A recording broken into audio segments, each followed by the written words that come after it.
ימי החנוכה, חנוכת מקדשנו, בגיל ובשמחה ממלאים את ליבנו, לילה ויום סביב עוננו יסוד, סוף גניות נאכל בם לרוב.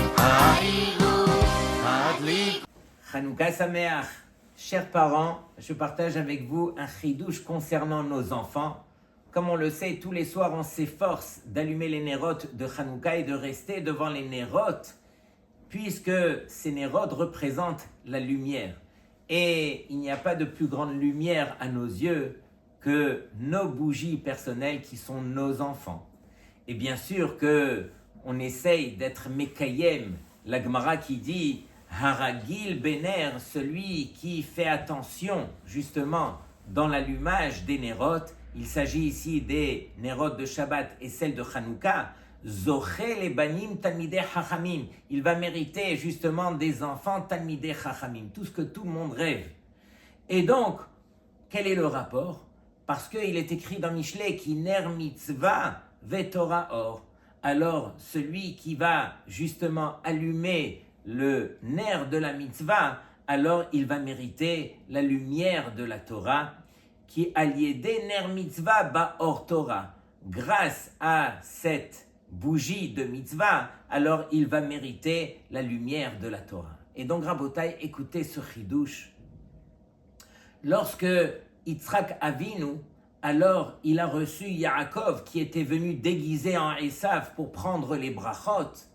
Alors, une fois qu'il l'a béni, il lui a dit « Vayomer re'ereach beni » je vois l'odeur de mon fils, Yaakov, kereach sadeh, comme l'odeur du champ, Asher beracho Hashem, que Hashem a béni. De quelle odeur du champ est-ce qu'il s'agit?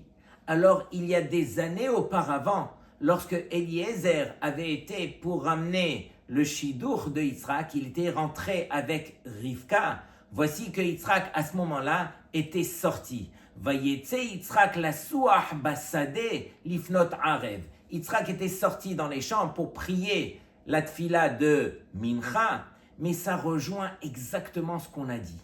Lorsque Yitzhak il a dit à Yaakov re'ereach beni kereach sadeh, je vois ton odeur qui provient du Réach Sadeh, qui provient du champ. De quel champ est-ce qu'il s'agit? C'est le champ justement pour lequel Yitzhak était sorti. Vayetse Yitzhak la souach bassadeh, et donc il reconnaît que cette odeur qu'il sent chez Yaakov, elle rejoint l'odeur que Yitzhak avait obtenue lorsqu'il était sorti dans les champs pour prier. Quelque part, à Botaï, nos enfants, c'est le fruit de la tfila qu'on a eue. Quelqu'un qui fait une tefila, c'est en fonction de la tfila qu'il aura des enfants. Et plus profondément, Rabotai, il est écrit dans le Navi Yeshayahu, il est écrit de quel réach est-ce qu'il s'agit? Va'aricho beirat Hashem. De quelle odeur est-ce qu'il s'agit? C'est la yirat shamayim. Sous-entendu que l'enfant qu'on a devant nous, il est proportionnel en fonction de la yirat shamayim qu'on a inculqué dans la tefila. Plus on investit de la yirat shamayim dans notre tefila, et plus ça va se refléter chez notre enfant. Alors bien sûr que Rabotai, ça c'est vrai pour des enfants à venir, mais c'est vrai aussi pour les enfants qui sont là. Une fois que l'enfant est là sur terre, alors on se doit combien d'investir de sa personne dans sa tefila pour permettre à cet enfant de grandir et de briller. Comme on a dit, nos enfants, ce sont nos bougies, ce sont nos lumières, alors qu'on puisse permettre à ces enfants de briller comme il se doit grâce à la tefila qui va les accompagner, notre tefila, notre yirat shamayim qu'on va inculquer dans la tefila qui leur permettra de grandir de la juste façon. Hanouka Sameach de Shabbat Shalom. על הניסים ועל הנפלאות אשר עשה השם למכבים. על הניסים ועל הנפלאות אשר עשה השם למכבים.